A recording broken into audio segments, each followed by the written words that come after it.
Je suis un horrible élitiste. Je pense que le monde complexe de demain ne peut être géré que par des intellectuels. Vous, dans cette salle, vous allez vivre un âge d'or.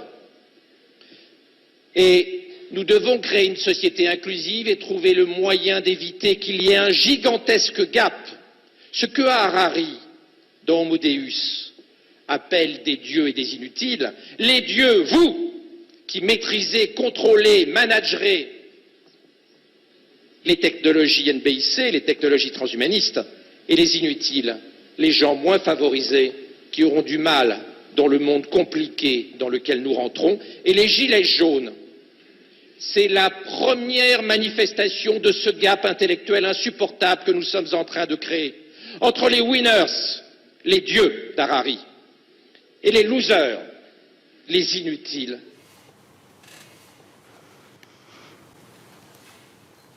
Mais c'est effrayant. Médecin. Médecin.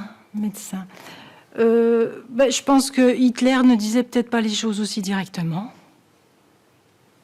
Les dieux, c'est vous. Donc, il s'adresse à nos futurs dirigeants. Et les inutiles, c'est nous, quoi. Donc, ça veut dire que c'est eux qui vont concocter les programmes pour décider de la façon dont on doit vivre, dont on aura le droit de vivre ou de disparaître, peut-être. C'est absolument effrayant.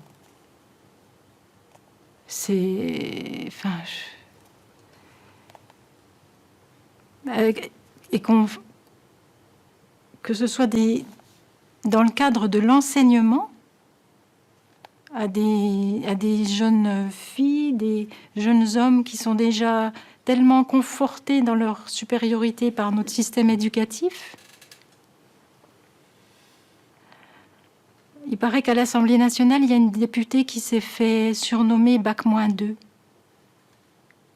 parce qu'elle est simplement aide-soignante.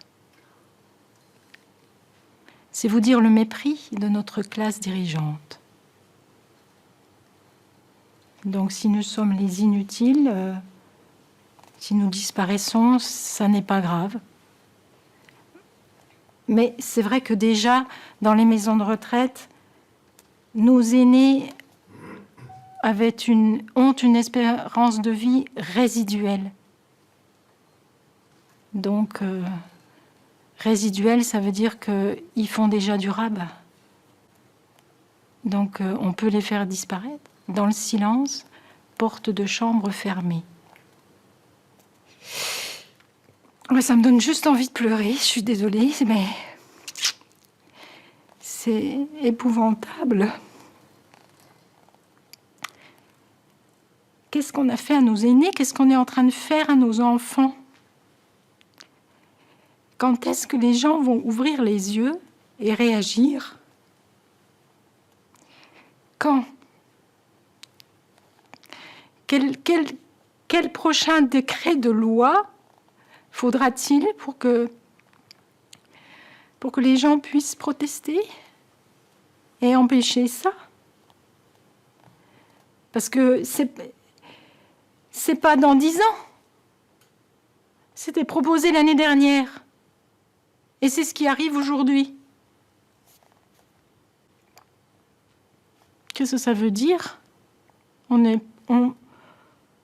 n'a pas besoin d'avoir Bac+10 pour se poser la question si ce n'est pas quelque chose de programmé.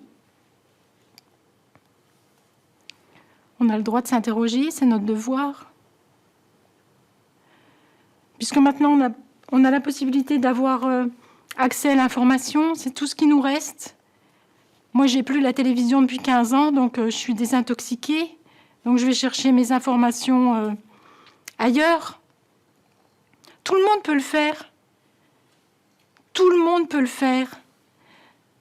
J'ai envie de dire aux gens, mais dans 10 ans ou dans 20 ans, est-ce que vous pourrez regarder vos enfants dans les yeux et leur dire que vous ne saviez pas? En 1945, c'était possible.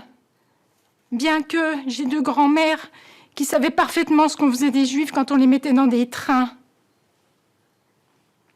Elles ne disposaient pas de l'information dont on peut disposer aujourd'hui. Donc nos enfants ne nous croiront pas. Et nos enfants seront en droit de nous poser la question pourquoi on ne les a pas défendus. Voilà, c'est tout ce que j'ai envie de dire parce que c'est abominable. C'est tout. C'est juste abominable. Pardon.